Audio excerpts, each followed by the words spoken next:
Welcome to the YouTube Sports Network. I think it's about time to get back and do a video. This has been like this for a few days, so I'm just going to consider it artwork. And I might not get rid of it, I might just keep it.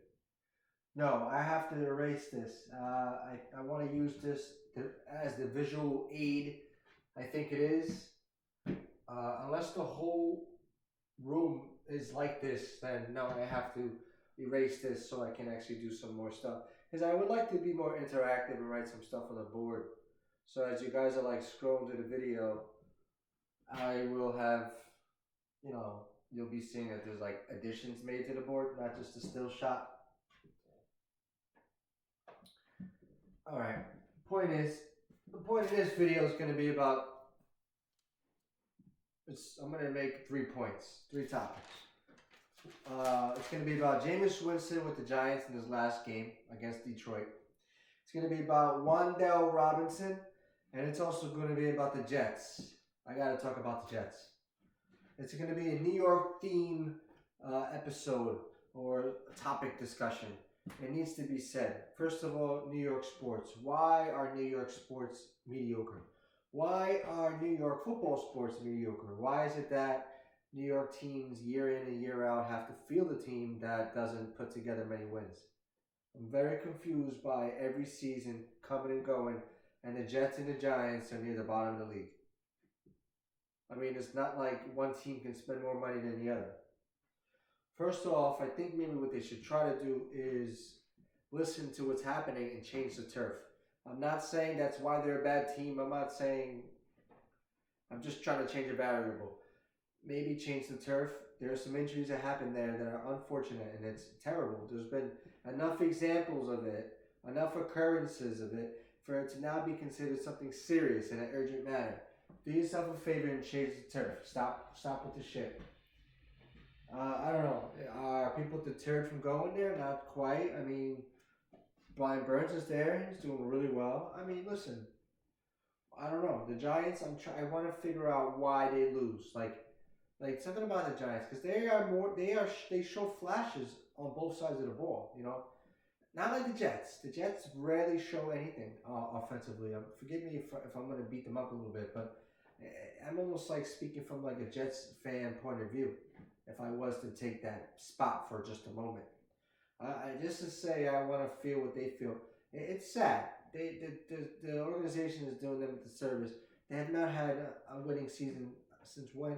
I mean, it feels like they're always, no matter what happens, they will always remain near the bottom of the league. And offensively, stats-wise, they're near the bottom of the league. And for a very steady time now, yards per play, first downs, achieved, I guess you could say. First downs achieved, or first downs gotten. They're near the bottom of the league offensively. Yards per play near the bottom. Passing it right now, I mean, I'm talking overall, but like if you want to say right now, yards per play, the Jets are 28th. What else? First downs, the Jets are 28th. Passing yards, the Jets are at the bottom of the league.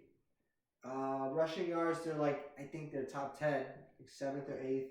But, which is great, but when you're with the bottom passing and you're, what did I do? Well, they don't score. They're 26th overall. I mean, rushing is from the quarterback too. So Fields is running the ball too. So it's inflating those numbers as well. So that's why I'm like, top 10. But, because Breece Hall is running at a 4.6 yards per carry clip. I saw that before. I was like, oh, that's impressive. I mean, that's very good. I think that's top 15, which the yards per carry this year overall from the running back or any ball carrier, because there's some quarterbacks that are running the ball a lot too. But the average yards per carry this year is 4.3. I thought that was kind of high, but I was looking back. Last year was 4.4, I believe. Not too long ago, it was 4.5. You got to understand too, the year of the era of like the Russian quarterback, or like those like Jackson and Allen and Jaden Daniels now, those guys who really get upfield, even Caleb Williams now has slowed. Actually, no, not as frequent as I think he does. Excuse me, but he's super quick, by the way. If you ever really watch him. Point is, like, the yards per carry. Oh, and you got some home run hitters too. Now you got Gibbs in the mix, Chan in the mix. So that's gonna make those yards per carry pretty high because the top guys, the guys at the top of the list in yards per carry are increasing that average. Although there are a good amount of guys that I think, I'm not sure when did I see it? What is it? 10 guys are averaging 5 yards per carry or more. So I don't know if that was this year, was that last year? But in 2015 it was 4 or 5 that did. So what the point is yards per carry are up, and the Jets are one of the better teams at running the ball. I put a lot of time on that. Winston. I want to get to Winston, right? So I've been advocating for Winston for a little bit. I don't know if you caught on with that. It was just 5.5. That was cool, but I've been seeing those numbers 5.5. When I did that Joe Flacco video, the point of the Joe Flacco video was to talk about. I thought that Winston should have got a look, and to my knowledge, or to what I saw, the Bengals weren't even considering Jameis. I guess I know he hasn't had a lot of action. If you really think about it. He hasn't really had a lot of action over the last 4 years, 4 or 5 seasons. He's got his, I think he's had 5 to 7 games maybe a couple years ago. But the point is, he hasn't really had a lot of action. But when he does get action, like he did last season, he did pretty well. I mean, he threw more touchdowns than interceptions. I think he had 13 touchdowns, 12 picks. So he's got some action maybe most recently, but he hasn't been a starter, so I'm getting a committed starter. But his time in New Orleans, when he was in New Orleans, under the tutelage and and behind Drew Brees on the depth chart, and under the tutelage, I guess you could say, of Drew Brees, he saw a guy, directly in front of him, and learned from somebody, at least visually, how to conduct an offense. Although it was at the twilight and the very end, I think first year of Winston in New Orleans was the last year for Breeze. And I think it might have been 2020, because in 2019 with Tampa Bay, Jameis Winston had 33 touchdown passes, and he led the league with 30 interceptions. He also led the league in passing yards, too, with 5,000 and change. So, and, passing yards per game, of course, leading that stat. There's like 379, something like that. It's crazy. It's fun football. I mean, you go to see offense, right? That's the thing too. You want to see offense. This is what should happen over there. You know what? Emma hit me right now. Forgive me for this. Put Jameis over there in London. They need to see Jameis Winston play football in London, because the games that they've been having there have been complete duds. I want to see Jameis play in London. Can Jameis ignite that crowd? Because I can see Jameis becoming like an ambassador for the NFL and living in London or doing something in London. I mean, you want to go see something that's going to light it up? See what James can do in London, because they need a little bit of some more juice over there. Point is, when I see James, all right, so let me get to the stats. This is what James did, because I don't want to make this too long. We're already at the 8 minutes. Oh, geez. 8 minutes and 33 second mark. I want to make this the most 15 minutes. So I got an uphill battle here. Jameis Winston. Where are those stats? Jameis Winston. Where are my stats? He passed for 366 yards. He went 18 for 36. He threw for 50%. He completed 50% of his passes. Okay, so not very good at all. If you're a starting quarterback and you complete 50% of your passes, there's a chance you wouldn't really last the whole season. But if you do it in the fashion that he did it, where it was 366 yards, 2 touchdowns, 1 pick, 93.1 rating, and he only took 1 sack. Jameis looked good. If you watch that game, he looked good. 3rd quarterback on the depth chart. You actually totally forgot about Russell Wilson now at this point. Although they did show him the other day, he was the backup, which is so weird. Russell Wilson is the backup to Jameis Winston. It's fun. It's just so crazy. But Jameis is becoming that guy now. He's on your team. He's going to play, right? That backup. He's on your team. He's going to play. Like Josh Dobbs. Although I don't know what Josh Dobbs has been up to. I don't even know where he's at. Is he in Minnesota? If he is, he's going to play soon, right? Or I don't know where he's at right now. I'm not even sure. 395 passing yards overall for the Giants. That was the most passing yards given up by Detroit all season, all season for sure. And since they allowed 243 in Kansas City in Week 6. So that's what I thought I said it before. 142 more passing yards they allowed in this game than they did previously in the last highest amount. So 395. Gunnar Oslowski, they did a trick play to Giants, and Gunnar Oslowski threw a pass to Jameis, and he caught a touchdown. And if you're anyone who doesn't watch football or is new to football, and they're seeing that play, they're probably thinking they would never know that's the quarterback that made that play. Jameis looked good there. He could have been like a blocking tight end. He could be like he looked like a tight end or one of those little bit overweight wide receivers or something like that. He doesn't look. He has a quarterback body, but he doesn't quite have a quarterback body. And he made a great play on that. So obviously he's an athlete. He probably is pretty good at basketball too, I bet. Jameis looked good. I mean, what I want to make here. Before that, because this is I want to hammer the point home here is that, and this is important. 517 yards allowed by Detroit. Detroit has not allowed 400 yards at all season in any game. In this game, they allowed 517. The most they allowed was 355 in that same game against Kansas City in Kansas City. So literally, I mean, the Giants just came into Detroit, and I was texting a friend of mine. We were like, "This is going to be high scoring. This is going to be a lot of points." I was surprised. I thought Detroit maybe a little more, maybe another touchdown or 10 points more than they scored, but the Giants did give them fits. And it really is by virtue of the defensive. You got to give a lot of credit to the defensive line. I mean, they do cause a lot of trouble. But Gibbs, there's only so much you can keep him down. Or not even he was even having. Not there was moments there where he was down, but that guy is just so fast. He operates at another level that it's just if you miss him, he's gone. So Jameis, I mean, I was vouching for him. I'm telling you, when the Bengals were with that running and possibility to add a quarterback, and they picked up Flacco, when Burrow went down and they gave Jake Browning a couple looks, they were looking, and they didn't even consider Winston. And I thought maybe, but I understand with the Flacco as we've seen him, but although it's been very quiet over there recently, Winston. What's the point? There was another point. Oh, the point I want to make here, a major point is, why doesn't this guy Winston get another look though? Like why? I mean, if Jackson Dart did what Winston did and plays the way Winston plays, why doesn't Winston at only 29, 30 years old get to stick around and be committed as a starter? Like, he's showing that he's becoming more than a manageable quarterback. He's managing, and he's also got a lot of talent. Let's be honest. You can't deny the talent he has.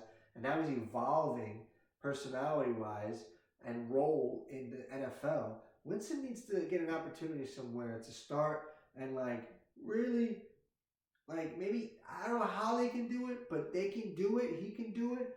And he'd be able to start. I just hope he'd be able to start without any pressure on him. And would keep that intensity and that seriousness, and he'd be something. He's only 30 years old. I mean, he can throw the ball. I mean, there's some risky throws. You're gonna get risk, but he can throw the ball. And I'm just saying, what if, you want to get this at a dart, of course, but it's like Winston flashes this right in front of you, and you're like, I don't want him. Next guy, but you got the guy right there, and Winston is, I don't know. That's just the thing about football. I mean, you got your eyes on the shiny prize. Rookie, and Jackson Dart definitely has shown potential. I've called him the John Elway. He's the next John Elway. I know it's a steep, crazy, comparison and compliment, but there's something about him. There's something about him. The throwing and running comparison. They kind of got that look to them. They both look like very astute. I said this in one of the last videos, and maybe it's the chin. They got that chin. Point is, Winston. I'm trying to vouch for Winston here. And also, Wan'Dale Robinson. He's a dude. I don't think people realize. I'm not going to talk about the Jets. Jets are going to get their own. The Jets are going to get their own video in the next one. New York Sports. The next one's going to be the next one. Because I need to get this out, and I want to get this out real quick. Wan'Dale Robinson is, people forget, and I totally remember. He's a second-round pick, 43rd overall in 2022. He went to the University of Kentucky. You know what? We're watching a guy in Wan'Dale Robinson. If you watch him play, the guy literally has taken another step. Last year, he had 140 targets. I believe 140 targets was 7th overall. Something very high, 140 targets were. See, once I start getting the numbers, it slows me down. He had 140 targets. No, it was tied for 12th. So far this year, he has 102 targets. It's 7th overall. I understand the circumstances called for it, but last year he was strictly 1 and 2 punch with Neighbors. It was basically 1 and 2. It was the Neighbors and Wan'Dale Robinson show. This year, Wan'Dale has taken a step forward also because of the injury to Neighbors. Even though it probably would have been a 1-2 punch, but the Neighbors injury, especially, has gotten Wan'Dale a bit of a boost. I mean, he's 9th in the NFL in receiving yards. He has, what does he have? 794 yards. So he's 9th in the NFL. So when I look at Wan'Dale Robinson, I think of a guy like second-round pick and performing like this.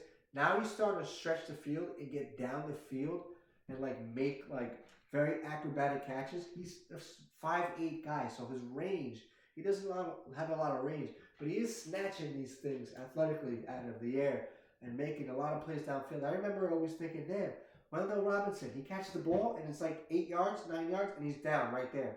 Now you're starting to see Wan'Dale get up the field, catch the ball down the field, and also catch the ball, get up the field. So, or mostly a lot of catches up the field. I think he's got to be top 10 in yards per catch. I don't know exactly, top 12. He's having a fantastic season. And one of the reporters on the local news, Bruce Beck, has a show. What is it? Channel 4? I don't remember. 7. And one of the reporters was like, he's gonna get paid, Wan'Dale. I mean, Wan'Dale's in his 4th season. I don't think he qualifies as a pick up his 5th year, right? Because I don't think he was a first-round pick.